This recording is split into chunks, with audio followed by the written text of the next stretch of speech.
Steven Spielberg గారు respects అసలు disclosure day అని చెప్పి ఒక టైటిల్ పెట్టి 100% కాదు 1000% యాప్ట్ టు ద టైటిల్ అనేటట్టు ఈ సినిమాలో మీకు వచ్చిన థాట్ ని మీరు ఎగ్జిక్యూట్ చేసిన విధానాన్ని అండ్ ఆ థాట్ తో ఏలియన్స్ మీద సినిమా ఇలా కూడా తీయొచ్చా, ఇంతవరకు మనం చూసిన ఏలియన్స్ సినిమాలు ఒక ఎత్తు, ఇప్పుడు ఈ సినిమాలు చూసిన తర్వాత అంటే మన డిస్క్లోజర్ డే చూసిన తర్వాత ఏలియన్స్ మీద అసలు మన మీద మనకు వచ్చే ఒక కైండ్ ఆఫ్ ఇంప్రెషన్ ఇంకో ఎత్తు.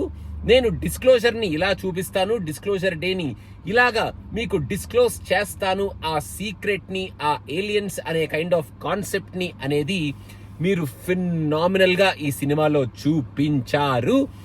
Age is just a number for all you legends.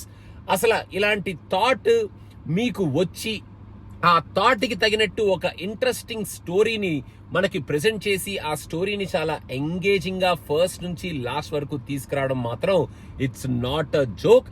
నేను తరోగా ఎంజాయ్ చేశాను ఈ సినిమాని. సినిమా ఫస్ట్ 1 hour అసలు ఏం జరుగుతుంది, ఎటు వెళ్తుంది, అసలు వాట్స్ గోయింగ్ టు హ్యాపెన్ అనే కైండ్ ఆఫ్ ఒక రేసీ స్క్రీన్ ప్లేలో సినిమాని పట్టుకెళ్లారు, ఆ స్టోరీని పట్టుకెళ్లారు. మధ్యలో కొంచెం మనకి లాగ్ అనిపించిన లైట్ గా లాస్ట్ కి వచ్చేటప్పటికే ఆ డిస్క్లోజర్ ని వాళ్ళు చెప్పేటప్పుడు, ఆ డిస్క్లోజర్ డే కి వచ్చే ఆ సీన్స్ మనం చూసేటప్పుడు అండ్ ఈ సినిమా లాస్ట్ లో వచ్చే ఒక డైలాగ్ తో ఎండ్ అయ్యేటప్పుడు మాత్రం ఆ కిక్కే వీరప్ప. థియేటర్ లో క్లాప్స్ పడినాయి ఈ సినిమాకి అండ్ ఎవ్రీబడి థరోలీ ఎంజాయ్డ్. ఇంకా ఈ సినిమా చూసిన తర్వాత మనకి డెఫినెట్ గా ఒక డిఫరెంట్ కైండ్ ఆఫ్ పర్స్పెక్టివ్ మనకి ఈ సినిమాలో ఏలియన్స్ మీద కరుగుతుంది అనమాట.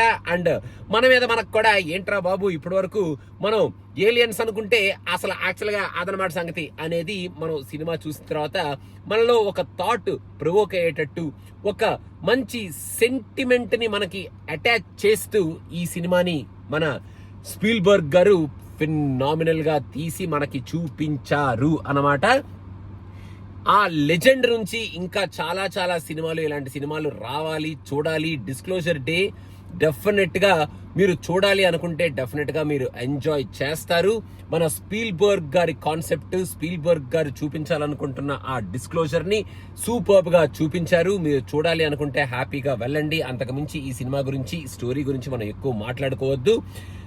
సో స్పీల్బర్గ్ గారికి ఇంకొకసారి రెస్పెక్ట్స్ చెప్పుకుంటూ మీరు ఇలాగే సినిమాలు తీస్తూ ఉండండి. God should give all the power, all the energy and you should live long for us to enjoy your creation, your creativity and your movies for ever అనేటట్టు ఈ సినిమాని మన ముందుకు తీసుకొచ్చారు. నాకైతే బాగా అనిపించింది. మీరు చూడాలనుకుంటే చూసేయండి అండ్ మీకు ఎలా అనిపించింది అనేది కింద కామెంట్స్ లో మెన్షన్ చేసేయండి. అండ్ వన్ మోర్ లెజెండ్, మన సింగీతం శ్రీనివాసరావు గారి సింగీతం మూవీ అన్ఫార్చునేట్లీ నాకు ఆ లక్ లేదనుకుంటా. మన సింగీతం గారి సినిమా చూసే లక్, అది నా దురదృష్టం అనుకుంటాను. నేను ఇక్కడ రిలీజ్ అవ్వలేదు ఆ cinema. So I'm feeling very bad for it.